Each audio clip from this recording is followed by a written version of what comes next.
Hello, good morning everyone and welcome back to my channel Vlogging by Moha and welcome back to my another new vlog. আশা করছি তোমরা সকলে খুব ভালো আছো, আমিও কিন্তু খুব ভালো আছি। এখন বাজে 10টা মতো, আমার তো স্নান দান সব কমপ্লিট হয়ে গেছে, দেখে বুঝতেই পারছো আমাকে। সকালে উঠেছি কটা বাজে, তখন 8টা মতো বাজে।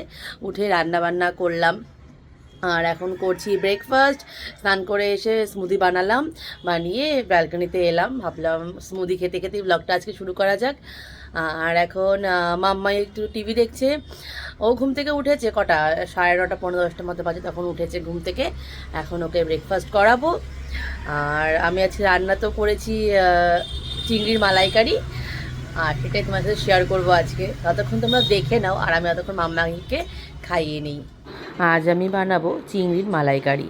তার জন্য চিংড়িগুলোকে সবার প্রথমে ভালো করে ধুয়ে তুলে নিয়েছি, জল ঝরিয়ে নিয়েছি। তারপরে লবণ আর হলুদ মিশিয়ে ভালো করে মেখে নিতে হবে। মাছ মানেই তো লবণ আর হলুদ তো লাগবেই, মাস্ট। এখন মাছের গায়ে ভালো মতো লবণ হলুদ মাখিয়ে কিছুক্ষণ রেখে ওদিকে তেল গরম করতে দিয়ে দিয়েছি। মাছগুলোকে ভেজে নিতে হবে।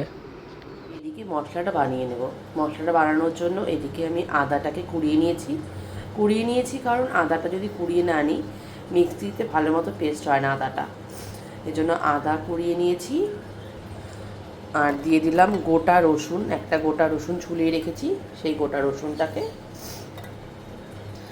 আর দিয়ে দিলাম 8-10টার মতো কাঁচা লঙ্কা, এটাকে পেস্ট করে নেব। এদিকে গরম হয়ে গেছে, এখন একে একে মাছগুলোকে ছেড়ে দিলাম।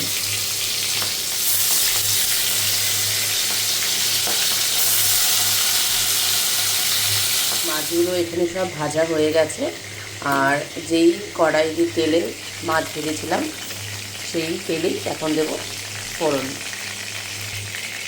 তেল তো গরমই আছে, ফোড়নে দিলাম গোটা গরম মশলা কিছুটা, হালকা নাড়িয়ে দুটো মাঝারি সাইজের পেঁয়াজ কুচি করে রেখেছি, সেই পেঁয়াজগুলোকে দিয়ে দিলাম।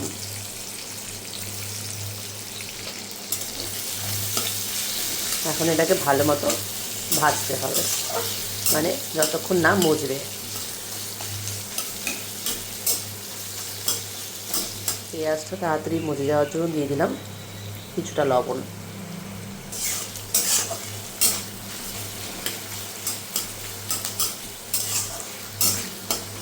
পেঁয়াজটা মজে গেছে, এখন এর মধ্যে দিয়ে দেব পেস্ট করে রাখা আদা রসুন আর লঙ্কা বাটাটা। বেশি দেবো না, ওই 3-4 চামচ মতো, 3 চামচ মতো দিলাম। এটাকে এখন ভালো মতো কষাতে হবে যতক্ষণ না মশলা থেকে তেল ছাড়বে ততক্ষণ। মশলাটা হালকা ভাজা ভাজা হয়েছে, আর এখন এর মধ্যে দিয়ে দিলাম কেটে রাখা টমেটো। আর এখনই আমি দিয়ে দেব কিছুটা গুঁড়ো মশলা, তারপর মশলাটাকে কষাতে দেবো। দিয়ে দিলাম পরিমাণ মতো লবণ আমি কমই দিলাম কারণ আগে পেঁয়াজে লবণ দিয়েছিলাম।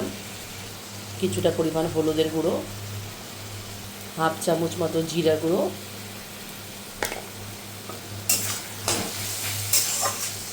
এখন একটু সামান্য জল দেবো যাতে মশলাটা পুড়ে না যায়। অল্প একটু জল দিয়ে মশলাটাকে কষাবো।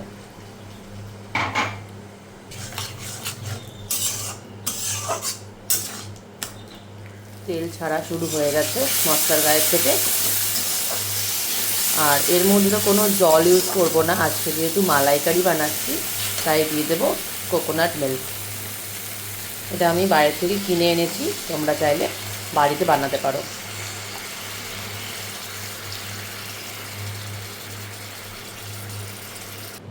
কোকোনাট মিল্ক দেওয়ার সময় একদম গ্যাসের ফ্লেমটাকে কমিয়ে দিতে হবে।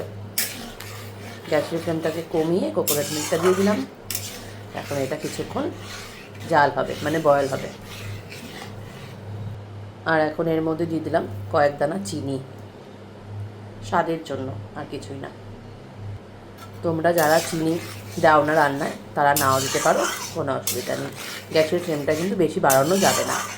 আমার এদিকে রেডি, আর এখন এর মধ্যে দিয়ে দেব ভেজে রাখা চিংড়িগুলোকে।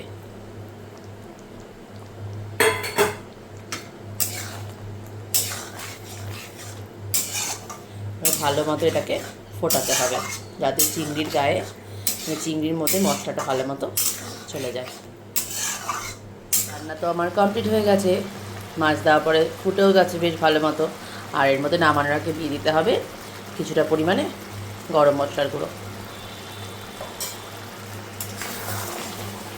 ব্যাস রেডি আজকে চিংড়ির মালাইকারি। আজকে এটা করলাম, চিংড়ির মালাইকারি করলাম। আর দুপুরের মেনুতে আরেকটা আছে, সেটা হলো মাছের ডিমের বড়া। ব্যাস এটা দিয়ে আজকে আমার লাঞ্চ। আমি বাড়ি চলে এসেছি, আর দুপুরের পর আর কোনো ভিডিও করা হয়নি, কারণ মাম্মাইকে নিয়ে এত উজ্জুতির মধ্যে কোনো শ্যুট করা হয়নি। আর লাঞ্চ করে এলাম মায়ের এখানে, মাম্মাই ঘুমিয়ে পড়েছে। এখন আমি যাচ্ছি ক্যাফেতে যাওয়ার আগে যাবো একটু বাবার দোকানে, তারপরে যাব ক্যাফেতে। মাঝ রাস্তায় গাড়ি দাঁড় করে এই অবস্থা। মা ও এখন গাড়ি চালাবে পাপার সঙ্গে বসে। মাম্মাই তুমি আমার কাছে আসো, কান্না কাটি করে অবস্থা শেষ, এখন গাড়ি চালাতে গেছে। মাম্মাই আমার কাছে চলে আসো তাড়াতাড়ি। আবার কি? পাপার কাজে তো অসুবিধা হচ্ছে, আমার কাছে চলে আসো। হ্যাপি? তুমি এবার হ্যাপি হয়েছো? চলে আসো মাম্মাই, চলে আসো, এবার চলে আসো। আসো একটু, আসো আমার কাছে আসো। মামাই ওখানে কিছু নেই, তুমি ওখানে বারবারই হাতাচ্ছ কেন? সবাই সিটের মধ্যে বসে গাড়িটা, তুমি দাঁড়িয়ে দাঁড়িয়ে বাড়ি এলে। তাকাও তো একটু দেখি। হ্যাঁ এই জাস্ট বাড়ি ঢুকলাম, এখনো ফ্রেশও হতে যেতে পারিনি।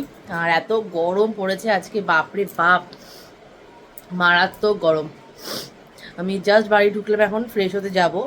তার আগে কিছু কাজ আছে ঘরের, কারণ অনেকগুলো কাপড় জমেছে ভাঁজ করার জন্য, সেগুলো এখন আগে ভাঁজ করব, তারপরে যাব ফ্রেশ হতে। আর মাম্মাই ওই ঘরে আছে, পাপার সাথে খেলছে। তোমরা তো দেখলেই মাম্মাইয়ের অবস্থাটা, ও পাপার সাথে গাড়ি চালাবে, কি অবস্থা, কান্না কাটি করে অবস্থা খারাপ। চলো তাহলে আজকের ব্লগটা এতটুকুই থাক, তোমাদের সাথে দেখা হবে অন্য আরও একটা ব্লগে। ততক্ষণ তোমরা ভালো থেকো, সুস্থ থেকো, আর আমার ব্লগটা দেখে যেও। সো চলো, আর যাওয়ার আগে একটা কথা বলতেই হবে, সেটা হলো যদি কিছু ভালো লেগে থাকে আজকের ব্লগটাতে একটা লাইক করতে কিন্তু কেউ ভুলো না। আর যারা যারা এখনও চ্যানেলটাকে আমার সাবস্ক্রাইব করোনি, তারা কিন্তু প্লিজ আমার চ্যানেলটাকে সাবস্ক্রাইব করে দিও। কি দরদর করে ঘামছি আমি। তো চলো দেখা হবে অন্য আর একটা ব্লগে, ততক্ষণ tata, bye bye, good night.